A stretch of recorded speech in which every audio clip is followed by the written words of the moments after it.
सकाळ आणि राजस्ट्रॉंग मार्फत 0 to Iron Man सिरीजमध्ये पुन्हा एकदा तुमचं स्वागत. हा आजचा एपिसोड तुमच्यासाठी आणि माझ्यासाठी खूप महत्त्वाचा आहे. त्या एपिसोडमध्ये आपल्याला गाईड करण्यासाठी माझी ट्रेनी आणि माझी मैत्री बोकील आलेले आहेत. ते स्वतः न्यूट्रिशनिस्ट आहेत. न्यूयॉर्कमधली कोलंबिया युनिव्हर्सिटीमध्ये त्यांचे मास्टर्स डिग्री आहे न्यूट्रिशन आणि एक्सरसाइज सायन्समध्ये. राजस्ट्रॉंग आणि बऱ्याच ट्रायॲथलीट्सला, रनर्सला, सायकलिस्टला त्या मार्गदर्शन करतात about nutrition and diet. So मैत्री, फर्स्ट ऑफ ऑल वेलकम. आजकालच्या दैनंदिन जीवनात आपण बऱ्याच वेळा ऐकतो की लोक दीक्षित डाएट करतात, कीटो डाएट करतात, ग्लुटन फ्री डाएट आहे, फास्टिंगचं डाएट, इंटरमिटंट फास्टिंग आहे. तर नंबर 1, एन्ड्युरन्स ॲथलीट्सने डाएट करायला पाहिजे का? आणि त्यांना तुझ्याकडे येणाऱ्या मुलामुलींना तू कसं गाईड करतेस? तर सुरुवातीला मला असं सांगावं असं वाटतं की आपल्या शरीराला उठायला, बसायला, वाचायला, चालायला सगळ्यालाच शक्ती लागते. आणि ती शक्ती आपल्याला आपण जो आहार घेतो, आपण जे रोज खातो त्याच्यामधनंच मिळते. तर आता जर तुम्ही व्यायाम करत नसाल आणि तुमचे काही वेट लॉस किंवा वेट गेन गोल्स असतील किंवा तुम्हाला असं वाटतंय की माझा मित्र हा डाएट करतोय तर मी करू का, तर ते ठीक आहे, तुम्ही करू शकता. जेव्हा तुम्ही एन्ड्युरन्स स्पोर्ट्स करायला घेता आणि जेव्हा तुम्ही आयर्न मॅन सारखा एन्ड्युरन्स स्पोर्ट करायला घेता तेव्हा it is very important to think like an athlete. म्हणजे स्विमिंग, सायकलिंग अँड रनिंग ह्या 3 खूप मोठ्या डिसिप्लिन्स आहेत आणि ह्या डिसिप्लिन्स खूप मोठ्या डिस्टन्सवर कव्हर करायच्या आहेत आणि त्या आपल्या शरीराला काही we have to do them in a healthy way. We have to finish the race smiling without any grievous injuries or anything like that. तर हे कसं पॉसिबल आहे? न्यूट्रिशन, हायड्रेशन आणि sleep are the backbone of performance. तुमचा coach आहे जो तुमचं training तर नक्कीच सुपरवाइज करेल, पण तुम्हाला कशामध्ये लक्ष घालायचं आहे? तुमच्या आहाराकडे आणि तुमच्या हायड्रेशनकडे. So it is very important to think like an athlete and do what it takes to perform well. म्हणून एन्ड्युरन्स ॲथलीट्सना त्यांची फर्स्ट प्रायोरिटी असायला पाहिजे to think like an athlete. आणि आजचा हा वर्कआउट आहे किंवा उद्याचा हा वर्कआउट आहे आणि त्यानुसार माझा आजचा आहार आणि उद्याचा रिकव्हरी आहार कसा व्हायला पाहिजे, हीच त्यांची पहिली प्रायोरिटी असायला पाहिजे असं मी त्यांना सांगते. त्यामुळे त्यांना डाएट करायची गरज आहे, पण त्यांना त्यांच्या sports specific, event specific diet करण्याची गरज आहे. सो बऱ्याच वेळा असं लोक म्हणतात की आम्हाला आता कार्ब हेवी डाएट पाहिजे, एन्ड्युरन्सला जाता म्हणजे प्रोटीन हेवी डाएट पाहिजे. तर तू लोकांना कसा सल्ला देतेस की कार्बोहायड्रेट इंटेक हा खूप महत्त्वाचा आहे, पण अनफॉर्च्युनेटली त्याच्यावर लोक खूप दुर्लक्ष करतात. सो एन्ड्युरन्स ॲथलीट्सने कार्बोहायड्रेट इंटेक कसा ठेवायला पाहिजे आणि त्याच्यानंतरचा फॉलोअप इज की कार्बोहायड्रेट आणि प्रोटीन हे पण किती घेतलं पाहिजे, कारण त्याच्यात बरेच व्ह्यूज आहेत. सो खूपच दोन्ही प्रश्न खूपच चांगले आहेत आणि मला वाटतं हे सगळ्यांच्या मनात हे प्रश्न असतात. एन्ड्युरन्स स्पोर्ट्स तुम्ही करा किंवा नाही करा हे मला वाटतं खूप इम्पॉर्टंट मुद्दे आहेत डिस्कस करण्याचे. तर मी जसं आधी म्हटलं की आपल्याला आपल्या शरीराला सगळीच कामं करायला शक्ती लागते. शक्ती कुठल्या आहारामध्ये मधनं मिळते? आपल्याला कार्बोहायड्रेट्समधनं मिळते. Carbohydrates are your primary energy providers. म्हणजे शरीराला खूप सोपं असतं कार्बोहायड्रेट वापरायला. आता जे आपण हाय प्रोटीन डाएट्स करतो तर ते शरीराला एक एक्स्ट्रा स्टेप लागते ते प्रोटीन यूज करायला. म्हणजे आपण जर हाय प्रोटीन डाएट केलं तर अल्टिमेटली आपलं शरीर ते कार्बोहायड्रेटमध्ये कन्वर्ट करून वापरतो. तर हाय प्रोटीन डाएट करून फार काही उपयोग तसा होत नाही. आणि एन्ड्युरन्स ॲथलीट्सना आता एवढा आपल्याला व्यायाम करायचा आहे, एवढा वेळ व्यायाम करायचा आहे, तर नंबर 1 तुमचा एनर्जी सोर्स मग कार्बोहायड्रेटच असायला पाहिजे. आणि आता आपण बोलूच यानंतर की व्यायामाच्या आधी तर आपल्याला कार्बोहायड्रेट्स खायला पाहिजे आणि व्यायामामध्ये पण खायला पाहिजे. फक्त व्यायामाच्या आधी किंवा नंतर खाऊन उपयोग नाही होणार. आणि कार्बोहायड्रेट लोडिंग हा पण ही खूप पॉप्युलर टर्म आहे, पण आता कार्बोहायड्रेट लोडिंगवर बराच रिसर्च झाला आहे. आणि आधी कसं व्हायचं की ते ट्रेनिंग त्यांचं कमी करायचे, आधी खूप ट्रेनिंग करायचे आणि कार्बोहायड्रेट अंगातलं एकदमच घालवून टाकायचे. मग त्यांचं ट्रेनिंग कमी करायचे आणि एक आठवडा एक आठवड्याच्या आधी कार्बोहायड्रेट त्यांचा इंटेक वाढवायचा, ह्याला कार्बोहायड्रेट लोडिंग म्हणतात. पण आता रिसेंट रिसर्च काय म्हणतो की हे करून काहीही उपयोग होत नाही.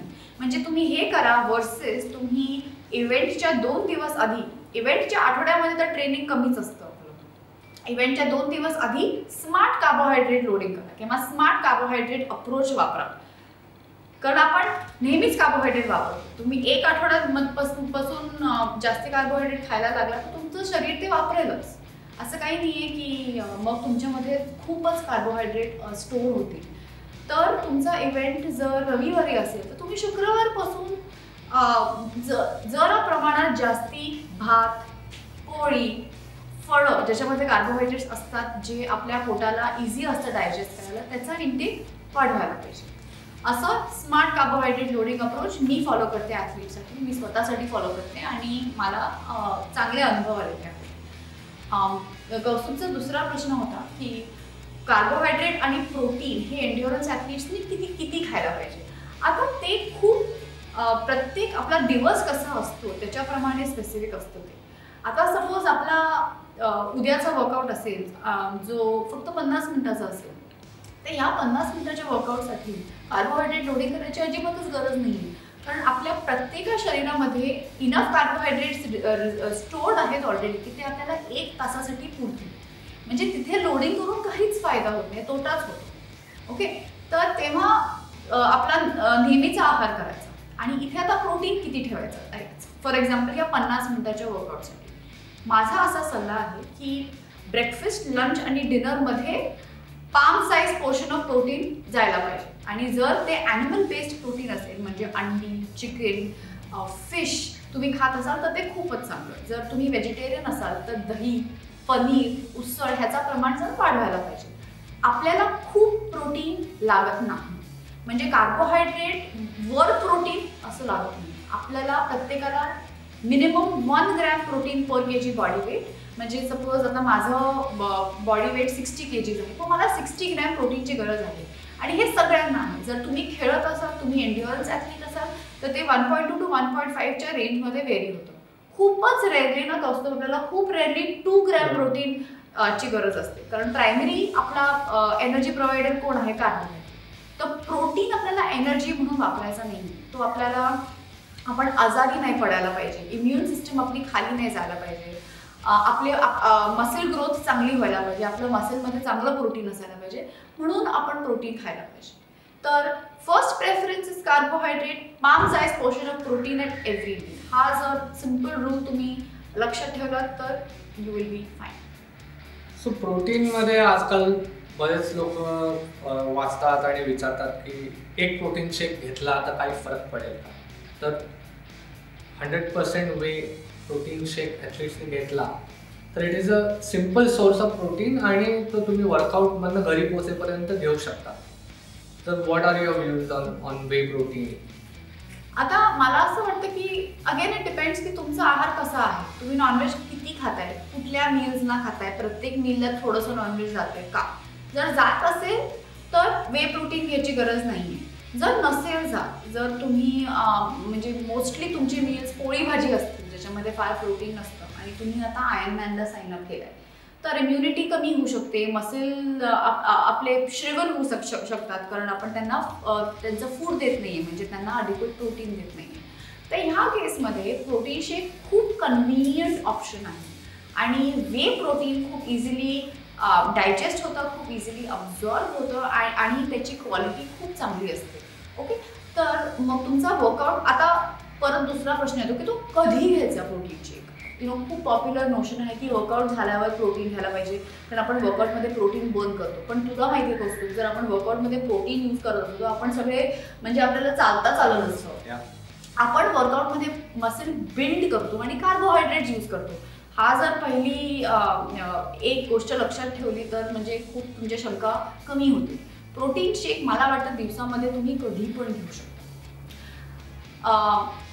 वर्कआउटच्या नंतर का घ्या असं म्हणलंय कारण ते कन्व्हिनियंट आहे. तुम्ही शेकरमध्ये प्रोटीन घेऊ शकता, त्याच्यामध्ये पाणी किंवा दूध आणि त्याच्यामध्ये एखादं खजूर किंवा एखादं केळं टाकलं तर कार्बोहायड्रेट आणि प्रोटीन तिथल्या तिथे होऊन जातं.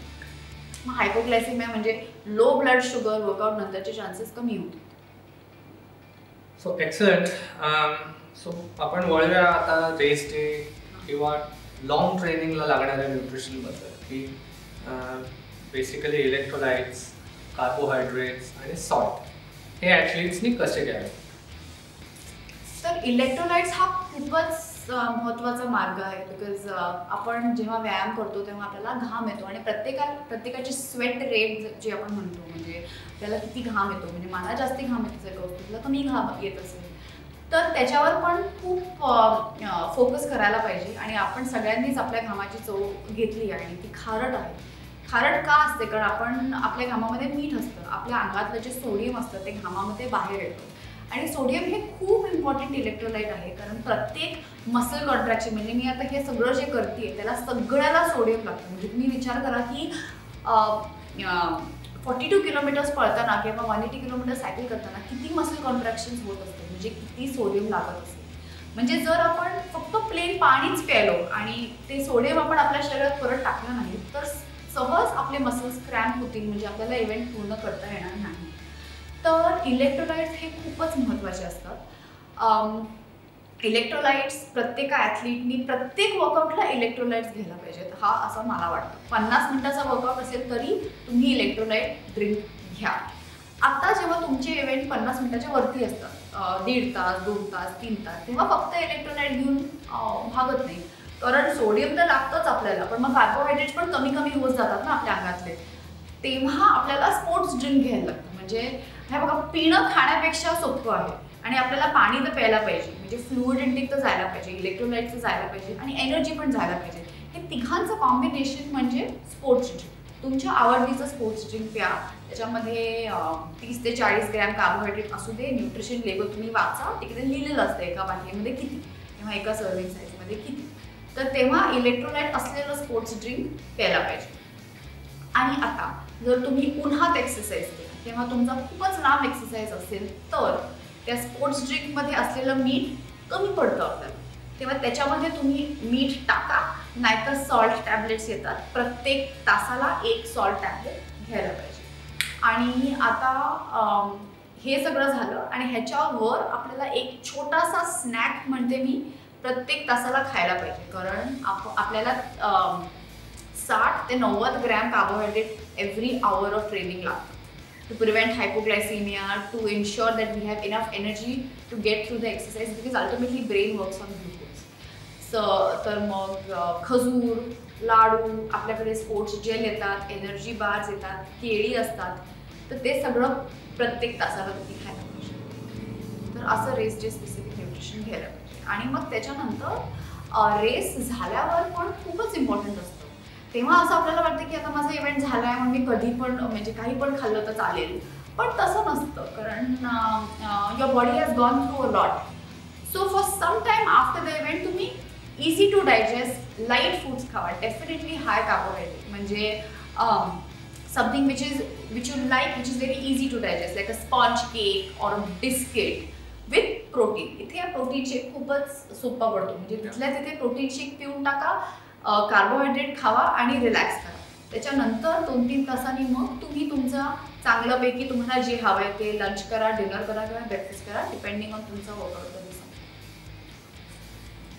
So thank you very much, Maitreyi. This was very very useful.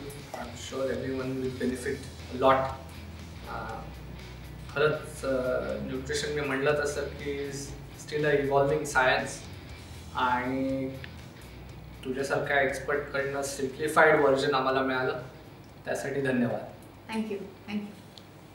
0 to Ironman चा पुढचा प्रवास पाहायला विसरू नका पुढच्या शुक्रवारी फक्त सकाळवर.